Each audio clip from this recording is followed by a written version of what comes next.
When the Bugatti radiator leaked, thousands of comments appeared saying the same thing. Bob made a mistake. Bob rushed the job. Bob did not test it properly. Bob built it wrong. The radiator that Bob had fabricated from Honda Civic cores, the one he spent days machining custom fittings for, had failed. And the people who had watched every second of this rebuild were quick to assign blame. Matt Armstrong watched those comments, went to the second channel, and showed exactly what had happened. Not defensively, not to protect Bob's reputation, because the truth was visible, physical, and photographically provable. And the truth had nothing to do with fabrication quality. The radiator had been damaged in transit. Not during installation. Not during pressure testing. During the journey from Bob's machine shop to the Miami workshop. Matt showed the dent on camera. He pointed to exactly where the branch of the radiator fitting had been pressed inward. He showed the cutout that Bob had made in the cardboard box, specifically to accommodate the branches that stuck out, and he showed where the corner of the box had been dropped or knocked, driving that same branch back into the core. Physical evidence. Visible damage. Identifiable cause. Bob tested the radiator before it left his shop. The test passed. The radiator arrived damaged. The leak was in the exact location of the transit dent. That is not a fabrication failure. That is a delivery incident. And Matt did not have to go on the second channel to clarify this. He chose to, because Bob deserved the defense. Here is what most people watching the main channel did not see. Bob did not just build the radiators and send them. He built them, tested them, and then identified a problem. The branches, the custom machine fittings that connect the radiator to the Chiron's cooling hoses, extended beyond the profile of the radiator core itself. He recognized that standard packaging would allow those branches to take an impact in transit. So he made a custom cutout in the cardboard box, specifically to protect them. Think about that sequence for a moment. Bob is a fabricator. His job ended when the radiators were finished and tested. Packaging and transport are logistical details, not his responsibility, not his expertise. He did it anyway. He looked at the radiators he had spent days building, saw the vulnerability, made the cutout, and sent them. And then one of them was still damaged in transit. Not because the cutout was wrong, because the corner of the box took an impact that drove the branch back into the core at exactly the angle the cutout was not designed to cover. The protection worked for the vulnerability Bob anticipated. The damage came from a different direction entirely. This is not a story about a fabrication failure. It is a story about what happens when you build something carefully, protect it thoughtfully, and then something completely outside your control destroys part of it anyway. Matt understood this immediately. He did not need to investigate for long. The dent was visible. The location matched the leak precisely. The cause was obvious. What he did next says as much about Matt as the radiator story says about Bob. Matt went on the second channel and defended him. Not because Bob asked him to. Not because it was necessary for the rebuild narrative. Because it was accurate. And because Bob, a man who flew from the UK to Miami to help with this project, who built a chassis leg from scratch that looks factory, who improved on a Bugatti gearbox bracket design and stamped his own name on it, deserved to have the accurate version of events on record. There is one moment in the second channel video that tells you everything about the relationship between these two men. Matt is showing the damaged radiator, pointing out the dent, explaining what happened. And then he says, Bob tested the radiator before it came. 4 words. Not because saying it changes the outcome. The radiator still leaked. The coolant fill still has to wait. The repair still has to happen. But because saying it means that everyone watching, everyone in the comments who was blaming Bob, now has the accurate picture. Not the assumption. Not the narrative that formed because a radiator leaked on camera. The actual sequence of events. Matt did not have to do that.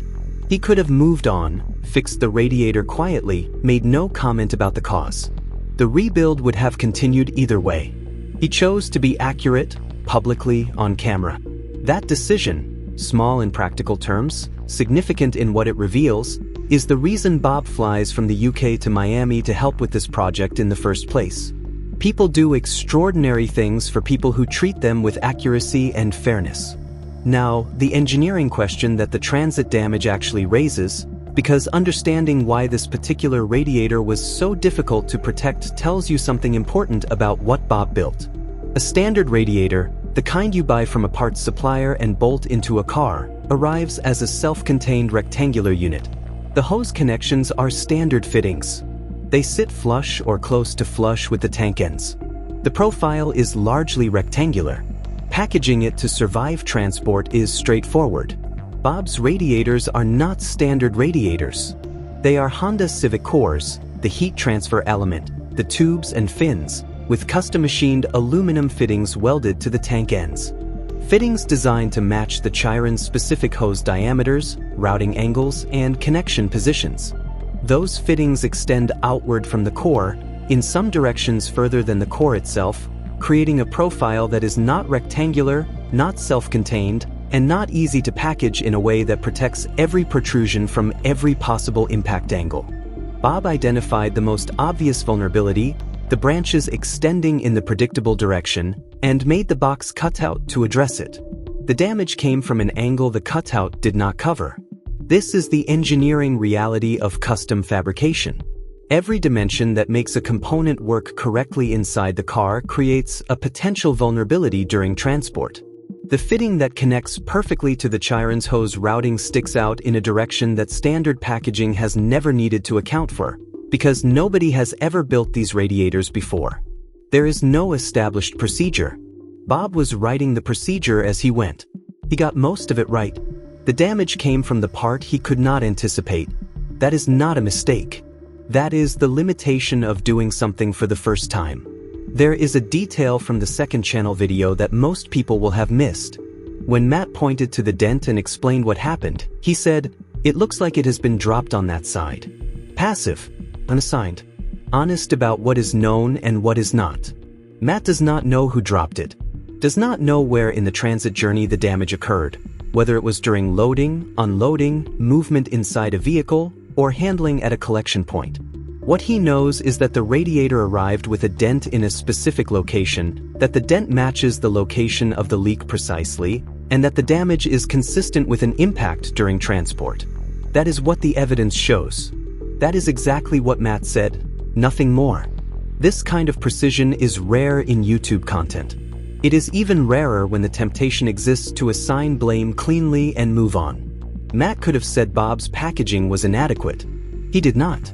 He said it looks like it was dropped. He said what the evidence supported, and no more. Then he said Bob is coming out. We are going to fix it. Accurate. No unnecessary drama. Forward. Here is what the radiator story actually reveals about where this rebuild stands. Most people watching the leak moment, watching Matt say, "Oh no," understood it as a setback. It is actually the opposite. Every major system on this car has now been tested. The gearbox engaged. The engine started on the first crank. The interior is fully installed. The chassis is repaired and painted to factory standard. The airbags are functional. The seatbelts have been reset with fresh charges. One radiator has a transit dent that needs a weld. That is not a setback.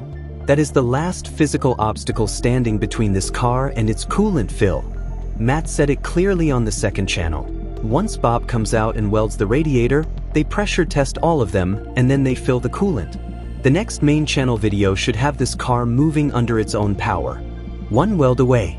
Then the most important test this entire rebuild has faced, whether 14 months of work produced what it was supposed to produce. Here is why Matt defending Bob on the second channel matters beyond this one radiator. Bob has been part of this rebuild since the bracket. The cracked gearbox mounting bracket, the part that caused the car to be split in half. Bob looked at it and said one word, weldable. Not, this will be difficult. Not, we need to assess whether this is possible. Weldable. Then he preheated it, welded it, filled the casting voids, and stamped his name on it. When the chassis leg was damaged, Bob rebuilt it from scratch. Found the correct aluminum grade. Built it corner by corner. Produced a result that looks factory to the naked eye. When the radiators were needed, and Bugatti refused to supply replacements, Bob sourced Honda Civic cores that matched the Chiron's cooling specification, machined the custom fittings, and built the radiators without a reference point, working from damaged originals and measurements taken from a car he had never seen a service manual for. This is the person Matt defended on camera when a transit dent caused a leak. Not with a long speech, not with a formal statement, by going on the second channel, pointing at the dent, and saying, "Bob tested the radiator before it came." That defense is proportionate to the relationship. Small in words, large in meaning.